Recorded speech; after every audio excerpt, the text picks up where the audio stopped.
Before we get into today's show, let me tell you about the latest deal from Mike Lindell, MyPillow. Once again, the big box stores have canceled their orders simply because they don't agree with Mike Lindell's politics. They don't like it because he supports President Trump. Well, he's going to pass that savings on to you. No more middleman. And boy, does he have some great deals on the Giza Dream sheets and the Percal bed sheets. Listen to this. Giza Dream queen size, normally $139.98. Your wholesale price, $69.99 when you use promo code Joey. King size, only $79.99. The Percal queen size, normally $89.98. Your wholesale price, $29.98 when you use promo code Joey. Just call 1-800-893-4059 or go to mypillow.com. Always use promo code Joey. Free shipping options available. This allotment's not going to last very long. When they're gone, they're gone. mypillow.com. Promo code Joey. Thanks for joining me in the PhD Weight Loss and Nutrition Studios. To lose weight for the last time, visit myphdweightloss.com. The rush to manufacture EVs that the Biden-Harris administration was pressuring automakers to do is not working out so well. General Motors announcing this week they're laying off more than 1,200 workers at its electric vehicle plant in Detroit. We have the story for you. A squatting nanny is in the news in upstate New York after refusing to leave a couple's lavish $1 million farmhouse and turning their life into, quote, a living hell, according to the couple. What is going on in Oconee County? Have you been keeping up with the story of the United Homes Group, their proposed 5,200 housing development in the Mill Village of Newry? It's led to the Clemson University president, Jim Clements, and former Governor Nikki Haley resigning their positions on their board of directors. Now we're learning about this mystery flight that may have cost the county administrator, Amanda Brock, her job. We have those details too. And as we wrap up our final day in Jerusalem, Ryan Lifchitz, with the Jewish News Syndicate, has been my host this week. He joins us to offer his perspective of how the people of Israel feel about their own prime minister and President Donald Trump. It's another busy day. Let's get started. I told you we'd be back. And ye shall know the truth, and the truth shall make you free. It's Joey Hudson. I wanted to name it the Joey Hudson bill, but they don't allow you to put names on bills. But I wanted to call it the Joey Hudson bill because I know that one's been near and dear to you for a number of years. That's how it's done. Let your voice be heard. And the truth shall set you free. Here's Joey Hudson. Enough news out of Detroit this week. General Motors has laid off more than 1,200 workers at its electric vehicle plant in the city, along with more than 550 more at the Ultimum Cell facility in Ohio. That's in addition to the 850 temporary layoffs that have already been announced. The job cuts are not going to stop there. GM is also temporarily laying off more than 700 workers at a battery plant in Tennessee and nearly 120 more across other EV-related facilities, this according to the Detroit News. These moves come as General Motors scales back its electric vehicle efforts. This is in response to what it calls a significant pullback in EV demand. During its third quarter earnings call, CFO Paul Jacobson pointed to an industry-wide pricing struggle, saying that more competitors were offloading EVs at steep discounts just to move the inventory. Now, compounding this issue, the recent rollback of the $7,500 federal EV tax credit under President Donald Trump's administration. This was the tax credit that Joe Biden pushed heavily. This policy change has also shaken up consumer confidence in the EV market. Now, we knew that was coming, didn't we?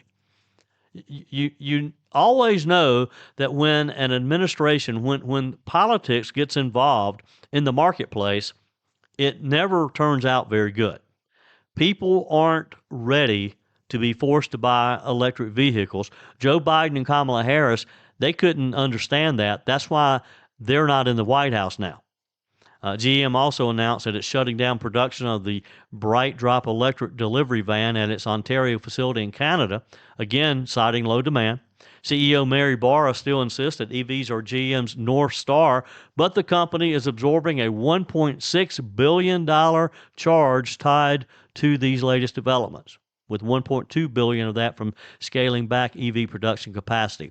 In a separate interview, Barra called out overcapacity in China's EV market, noting that more than 100 manufacturers are competing aggressively on price, a situation she says is unsustainable. We knew it. I mean, we knew that it couldn't work if the demand wasn't there, right? Latest on the government shutdown. It's entering its fourth week. According to one Republican senator, the political walls may finally be closing in on Democrats. Senator Kevin Cramer of North Dakota, one of the more level-headed, common-sense conservatives up on Capitol Hill, says that Democrats are starting to feel the heat in, I said beginning the fourth week. Actually, this is ending the fourth week. Starting to feel the heat from their own voters as the shutdown begins to hit home in some very real ways. Senator Cramer joined Newsmax's Wake Up America and didn't mince words. He said bluntly that Democrats are starting to see the light, or at least they're starting to feel the pain. He told Rob Finnerty, the host on Newsmax, quote, "We're hearing from Democrats, particularly in these last few hours and last day or two, that just think it's intolerable to go into November very far with a government shutdown because the real pain is going to hit home." And you really, you can't argue with that logic. The longer this thing drags on, the worse it gets. And not for the politicians, but for real people. Senator Cramer laid it out clearly. School lunch programs aren't getting their money. SNAP benefits, the food assistance, they're on hold, and that's where people are crying the loudest, as they should. We're going to have senior citizens. We're going to have low-income families who aren't going to be able to buy food. Air traffic controllers are going unpaid. Now, you know that's my concern as I'm headed back to the States tomorrow. I want those air traffic controllers sitting in the tower at JFK as I come home. And law enforcement agencies, of course. Our first responders from the FBI to Border Patrol are having to tighten their belt. As Senator Cramer put it, when the country becomes less safe, that's real. And it is. This isn't some theory. This is not political science that you read in a book or some budget experiment. These are real Americans, real people. Now, let's look at this. It's an important distinction that often gets lost in the cable news shouting matches. These shutdowns don't just hurt Washington, they hurt the working class. The truth is, Republicans in the House, under Speaker Mike Johnson, Majority Leader John Thune over in the Senate, they're trying their best. The House has already passed a clean bipartisan continuing resolution. The problem, Senate Democrats keep blocking it, and Majority Leader John Thune can't seem to get enough Democrats to come over. The Democrats keep blocking it. 14 times now they've voted no to reopening the government.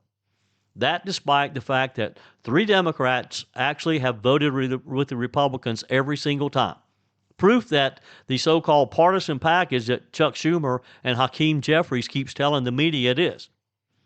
Now, Cramer said flat out, the House of Representatives passed a bill, and by the way, it's a bipartisan bill. Hakeem Jeffries is lying to you and to the American people when he says it's partisan. We've had 3 Democrats vote for this bill 13 times. And he's right. The Republican plan simply funds the government at current levels. It doesn't touch Obamacare. It just doesn't extend it, which is what they want. It doesn't slash Medicaid. It doesn't defund hospitals or clinics. It gets the government back open when hopefully Congress can do their job. So why do the Democrats continue to hold out?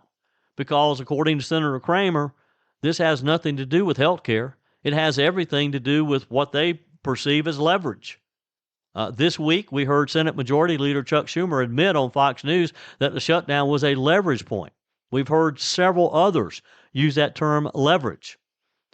Senator Cramer and others say that's hostage taking, plain and simple. And they are. They're holding the federal government hostage. That's exactly what this is, and you can't say otherwise. He pointed out that Senator Schumer's been playing this game for years, holding up spending bills, bundling them into what's called an omnibus and dropping it on lawmakers' desk at the last minute. We've heard that story too, haven't we? Where they put thousands and thousands of pages in front of members of Congress wanting to vote. That's the old Nancy Pelosi vote on it and read it later.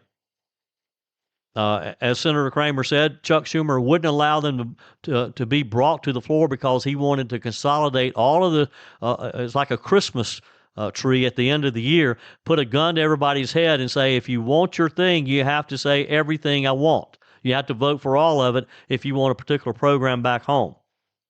It's hostage taking. And it's Washington gamesmanship 101. It's exactly the kind of politics that all Americans are sick of. We're tired of hearing this. Meanwhile, on the ground, the pain is spreading. Federal Aviation Administration says staffing shortages are starting to cause flight delays as unpaid air traffic controllers are starting to skip shifts. The military, days away from missing its their first paycheck this past week.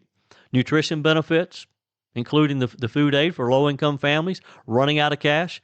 They're going to want those credit cards recharged next on November the 1st. The money's not there. This is just, we've had enough. This is just unbelievable that the Democrats can't realize that they're hurting the very people they're supposed to be serving. Let's be honest, those summer vacations and backyard barbecues added some extra pounds, right? But instead of feeling guilty or falling further behind, it's time to reset, drop the weight, and get back in control. The solution isn't a shot. Real lasting weight loss starts with your mind, not your mouth. At PhD Weight Loss, Dr. Ashley Lucas and her team help you uncover the real reasons behind your weight gain so that you can reprogram the way you think about food forever. PhD clients lose up to a third of their body weight without ever taking a drug. I know because I lost 33 pounds with PhD weight loss. Through real food, behavioral coaching, and proven science, your body can become a natural fat-burning machine. Why risk spending thousands on shots that strip away muscle, come with dangerous side effects, and leave most people regaining 60% of the weight within a year? With PhD, you'll activate your body's natural appetite control, burn fat safely, and stay in control. Even if you're already on Ozempic, PhD can help you transition off while still losing weight. Take the first step today. Call 864-644-1900 or visit myphdweightloss.com. Continuing today's show on our final day here in Jerusalem, for those of you who have been following our trip here, you can still catch it. A lot of the photos and videos and stuff that I've been posting on social media. Be sure and find me on Facebook. Just search for Joey Hudson. You can find me on my YouTube channel. I've been posting some videos there as well. Just search for Joey Hudson on YouTube. And while you're there, be sure and subscribe to my channel. I'm trying to build my audience there. And it's just fun. It's just fun to share with you this great trip that I've been able to experience here in Israel. Coming up in just a few minutes, I'm going to share my conversation that I had with a young man who has helped us on a number of occasions here as we broadcast from the Jewish News Syndicate. Ryan Lifchitz will be joining me in a few minutes to just talk about what people here in Israel think of the United States, what they think of their own prime minister, and where he thinks this conflict with Hamas is headed, whether or not they will abide by the ceasefire agreed upon. So that's coming up in just a few minutes. You know, as someone who has owned rental property over the years, this story out of New York kind of got my attention. Headline, Squatting Nanny Makes Couples Lavish $1 Million Upstate New York Farmhouse a Living Hell. The story published in the New York Post. And here's what happened. A wealthy couple who thought they had found their dream nanny to help with their newborn daughter soon found themselves in literally a living nightmare when the caregiver allegedly refused to leave their upstate New York home after things kind of turned sour. We've heard this story a couple times before, haven't we? This involved Barbara Molnar. She checked all the boxes that Jamie Carano Nordenstrom and her husband, Philip, were looking for when she answered their ad on Nanny Lane in the summer of 2024. The mom of four, had 2 grandkids, was definitely absolutely in love with children, according to the couple. They recalled how Molnar was hired part-time for 18 hours a week at $25 an hour. Her experience as a parent and nanny was a much-needed asset for these new parents. She, according to the parents, she baked teething biscuits and read German books to their daughter, whom they wanted to grow up at least bilingual. And in the consultants restored $1 million colonial farmhouse in Hillsdale, New York, everything was good. Everybody was happy. Philip and Jamie Nordenstrom has filed a lawsuit, though, against their since fired nanny. While the Nordenstrom's nanny, their ad said a guest house is provided, the couple was hoping to find a full-time caregiver for their little girl. When Monar asked if she could move in back in December of 2024, they allowed her to do so, rent-free, as Jamie wanted to avoid giving her legal status as a tenant. Again, this according to the New York Post.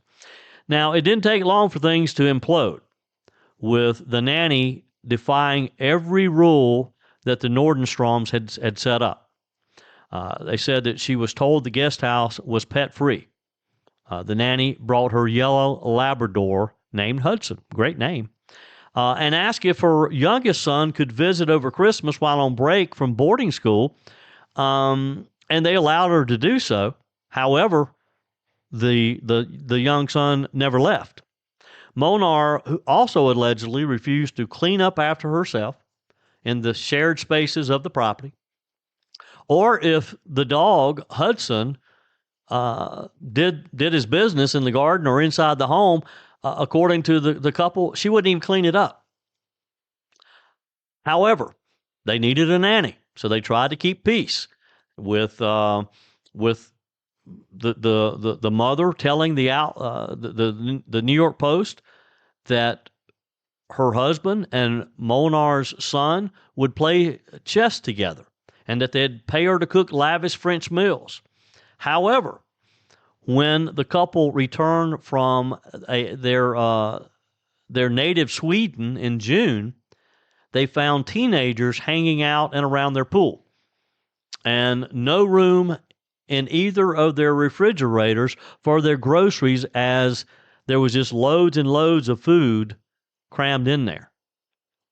Also, the vacuum was clogged with dog hair.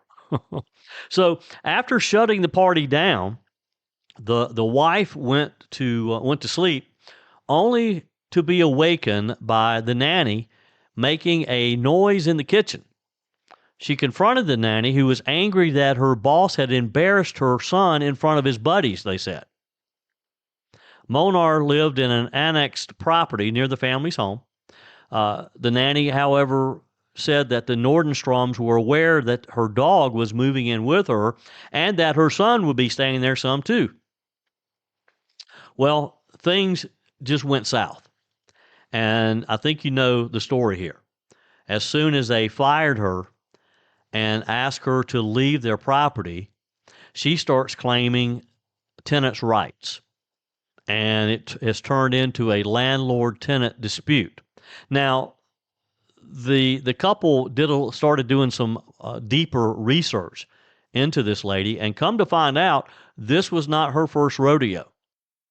After filing a lawsuit and taking the lady to court, the judge eventually made her move out.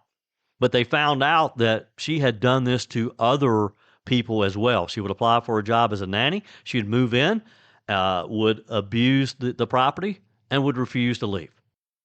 And the crazy thing is, sometimes the courts would support her and allow her to stay there for extended periods of time. That's the craziness of landlord-tenant laws in some states.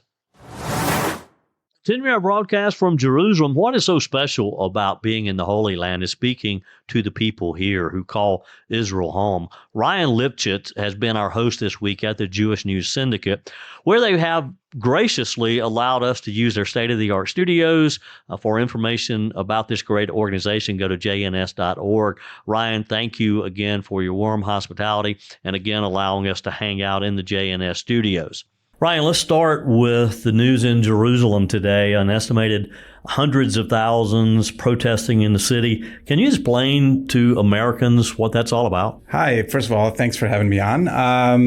So there is a group of the society known as the ultra-Orthodox, or the Haredim in Hebrew, and they are against serving in the army for the most part. There's a small percentage of them who do serve, but there's a larger percentage that is against it and spend most of their time learning Torah or the Bible in the places of study known as yeshivas. And so a lot of the main rabbis are, telling their students not to serve and to resist serving in the army. And there's a bill being passed in the Knesset right now, basically saying that the ultra-Orthodox do have to serve in the army. And, most of the society who is not of the ultra-Orthodox sect agree that these people should participate. So right now there's a big protest going on in the entrance of Jerusalem. Hundreds of thousands of people of the Haredim, the ultra-Orthodox, are there protesting against serving in the army. There were reports that the city of Jerusalem would actually potentially be shut down today. Is that actually the case? And does it appear that as many protesters showed up as have been estimated? It looks like just basically the entrance to the city. Where we are is actually the other side of the city, so it doesn't affect us so much. But yeah, the entrance has been shut down. The main highway, which is the main highway between Tel Aviv and Jerusalem, was shut down today. There were major traffic reports. But it seems to be like 100,000 people at least have shown up for this protest. Ryan Lifchitz is my guest today. The Union of Journalists in Israel says that they're looking into reports of violence against some correspondents, some camera crews as a result of the protest, claiming that one reporter was pelted with plastic bottles. Have you heard any reports of violence? I haven't heard any reports of violence. I did see a couple of videos, and I did see plastic bottles being thrown around. And at these protests, it does get a little bit out of control when you have that many people and tensions are rising, and emotions are high. So it does happen. I didn't see any reports myself, but I can imagine that there have been some instances of misbehavior, I'm sure. Ryan, let's talk for a minute. And in your words, and what I love about being here in Israel is just getting firsthand accounts of how Israelis view Americans, our country, our leadership. Talk with me a minute about that. What's Israelis' view of America right now? I think Israelis love America right now. They see what's going on with the current administration as something very, very positive. The fact that the President Trump and Jared Kushner, along with Steve Witkoff, were able to secure the release of the hostages was such a gift to the people here. Been protests, weekly protests, for 2 years now to try and get these people who were kidnapped back. So that was just such a massive success for the society here, because we couldn't move forward knowing that our brothers and sisters, and there's still bodies, unfortunately, being held in Gaza by Hamas, knowing that there are our brothers and sisters are still there. We couldn't really move forward as a society. So the fact that Trump was able to secure that was just a massive, massive win for the society here. Israelis love America. As you can probably tell from my accent, I grew up in America. I grew up in Chicago, and I have Israeli cousins here, and they're all the time ask me, and even just other Israeli friends, why did you leave? What are you, nuts? Like, why would you come to this country when you're like live in the land of freedom and liberty and prosperity, America? And America really is that. And Israelis do see America as this like beacon of freedom and prosperity. So they really do love Israel, or really do love America.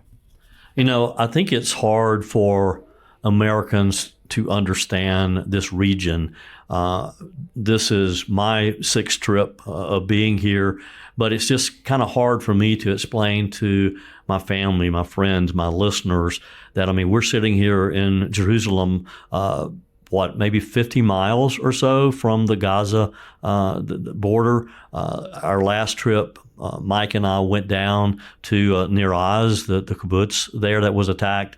We saw where the music festival was, and it's just so close, but yet life seems to be so normal here. Of course, the Hamas violated the ceasefire just earlier this week. Benjamin Netanyahu, your prime minister, answered pretty forcefully. Do you think that was the right decision, was to hit them hard again? It's hard to say if that was the right decision. I think clearly we need to send a strong message to the terrorist organization of Hamas that we're not going to put up with any killing of our soldiers. A reservist was killed the other day in Gaza. And, yeah, I think that is the right response. It seems to be. You can't just sit back and do nothing about it. As you mentioned, it is a very, very small country, and the Gaza border is a 2-hour drive down south. An hour and a half maybe, and that's what's so incredible is that our brave soldiers are going back and forth from the front, which is, as I mentioned, so close, back to civilian life, and then having to go back to the front. And a lot of these guys are serving multiple months in Gaza. And it's incredibly difficult for them and their families. And it's hard for the soldiers going back and forth from a war to normal civilian life and back and forth. So it's been interesting. But I think, look, we have to respond with force. I think that's what really, in the end, brought Hamas to the table when we started encircling Gaza City. And we'll see how this plays out. But hopefully the ceasefire holds going forward. And any break from Hamas, we'll have to respond. Ryan Lifchitz with the Jewish News Syndicate is with me today. You can find out additional information about this wonderful organization at jns.org. They've been our host this week in their beautiful state-of-the-art studios here. Ryan, you mentioned the peace agreement. Let's talk about that for a minute. President Trump being given a lot of credit for that. Do you think that it is going to hold? I mean, this region, we're looking at hundreds of years here. We know what Hamas is capable of. This just today, we learned of the story of them literally planting a body and calling the Red Cross as if they had, discovered it here. Are they capable of adhering to a peace agreement? Well, no. They're not. I think we have to, really see them for what they are. They're an Islamic fascist organization, terrorist organization that is hell-bent on destroying the Jewish people and taking over the entire country of Israel. We're still in phase one of returning the bodies and returning the hostages. And initially that was only supposed to last 72 hours. And Hamas has repeatedly broken that. And as you mentioned, they buried a body and then exhumed it and pretended that was like a new hostage that they had found and called over the Red Cross, and that was returned. And we later found out that it was a hostage who was previously returned and had been killed in Gaza. So we're still in phase one. And phase two is the difficult part, which is disarmament. And I cannot see Hamas relinquishing their weapons. I mean, okay, it was one thing to give over the hostages, which was incredible feat that President Trump was able to secure. That was their main leverage. But now their weapons, to give away their weapons, I can't see it. These people their ideology is jihad, and they will not stop until they have taken over the country and moved the Jews and conquered the Jews from this land. So in my mind, I cannot see this ceasefire going on and phase two actually being implemented. We'll see. I don't know. Maybe Trump has something up his sleeve, and maybe the other Sunni Arab countries can actually enforce it. But that remains to be seen. There are a lot of similarities. You mentioned President Trump between how Americans view our president. Some love to hate him, I guess you'd say. You see the same thing here in Israel with your prime minister. In general, the people of Israel that you work with daily here at JNS and your friends and family in the community, what is your view of Benjamin Netanyahu? I mean, my view personally is that he's done an amazing job managing the war, managing the international pressure that has come down on him and on the Jewish people in Israel, the amount of anti-Semitism and the amount of global support for this intifada and Hamas, a terrorist organization, has been just completely surprising and completely, taken us all aback. And Benjamin Netanyahu, he has stood his ground, and he has been, since the beginning of the war, very adamant about achieving the war's goals, which is the disarmament of Hamas, making sure that they have no future in the rule of Gaza, and getting back the hostages. Okay, so we're in the process of fully getting back all of the hostages, and the next stage is the disarmament and demilitarization. We'll see if that happens. But I mean, look, a lot of people love to hate Bibi. He's a controversial figure. He's been prime minister for multiple terms now, and people are sort of like, okay, who's next? They want to see like a fresh leadership. There still does need to be like some sort of panel on what happened, what went wrong, and the prime minister should have to answer to the best of his ability and explain it, what happened to the country, because we're still, people are upset about that. How this happened on his watch.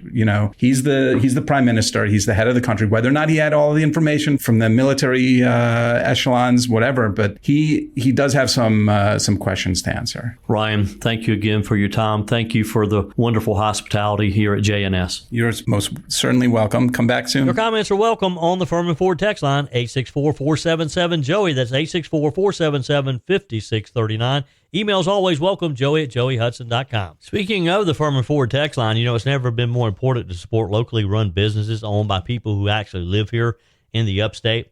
Let me take a minute to talk with you about our friends at Furman Ford. If you're looking for a new vehicle, maybe a great pre-owned vehicle, one you could trust, or maybe you're looking to order that special vehicle. Either way, if you want a new one, a brand new one, or a pre-owned that you can trust, the folks at Furman Ford, they're there to help you. Their name is on the sign because their name is on the line, because every single transaction is important to them. Jim Furman, Matthew Furman. They do business the right way. When you stop by, when you give them a call, or maybe when you just send them a quick email, you're always going to have access to a member of the Furman Ford family. And by the way, they also offer great service, and you're not going to have to wait weeks and weeks to get it done. And you do not have had to purchase your vehicle at Furman Ford. Doesn't even have to be a Ford. They service all makes and models. Visit my friends at Furman Ford online at furmanford.com, furmanford.com.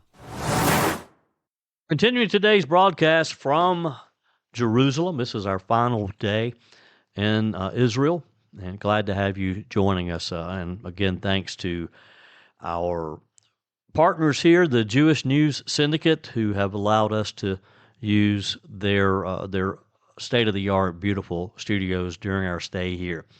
I talked with you about a story a few weeks ago out of Oconee County that involves a proposed housing development in the small mill village of Newry.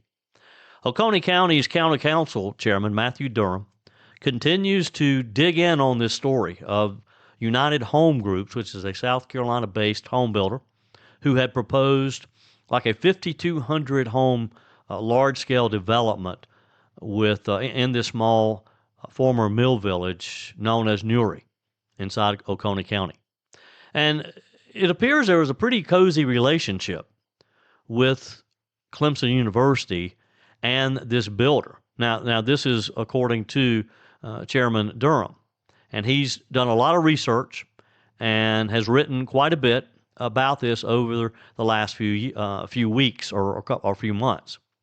The revelation of the project led to the resignation of both Clemson University President Jim Clements and Governor Ambassador Nikki Haley, who were both on the board of directors of UHG until they recently resigned from the board.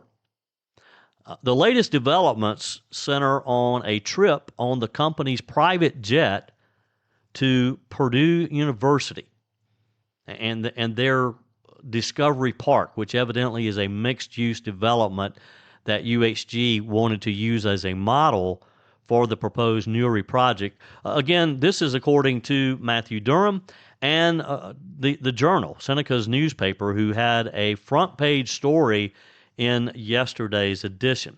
And let me again, let's just back up and do a quick review here, if you will. This was a proposed 5,200 unit housing development. Clemson University who's been at the center of this, issued a statement yesterday. They've responded to the claims that it has this special cozy connection with United Homes Group, the proposed developer. In their statement, they said, and I'm reading, Clemson University has not been involved in the proposed 5,200 housing development project in Oconee County. At no point has the university provided funding for, partnered on, or endorsed the planning or construction of any residential development related to this proposal. The university said yesterday in their statement, quote, assertions of Clemson's involvement in the Oconee housing development are false and misrepresent Clemson's role. The university said in being consistent with its land grant mission, it routinely reviews economic development proposals brought forth by community and industry partners. They went on to say the Newry project was proposed at the university in November 2023 as a standard practice. An administrative team conducted a preliminary review to assess the multi-use concept's potential economic and community impact. According to the university, this review included a site visit to Purdue University's Discovery Park with other project representatives from Oconee County and the South Carolina Department of Commerce. The university said after its due diligence, it decided not to pursue the economic development initiative. They went on to say, we take seriously any attempt to mischaracterize Clemson's actions or intentions. The university is committed to open, fact-based communication and intends to respond directly to the letters received by both Oconee County Council and Senator Thomas Alexander.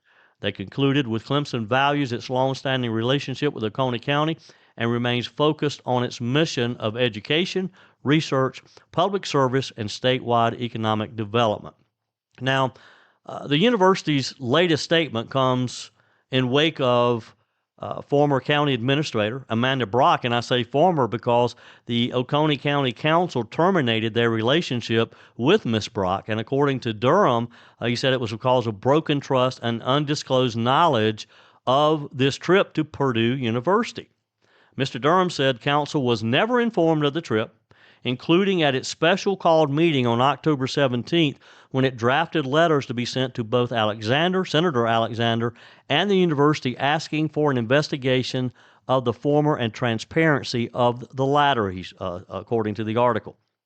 Durham said, I first learned of the trip, literally by happenstance, from a county employee during a casual conversation at the Walhalla Oktoberfest luncheon. Following that same council meeting, he said, during our discussion, the employee said, it's always been United Homes Group that's who went up there with Clemson University.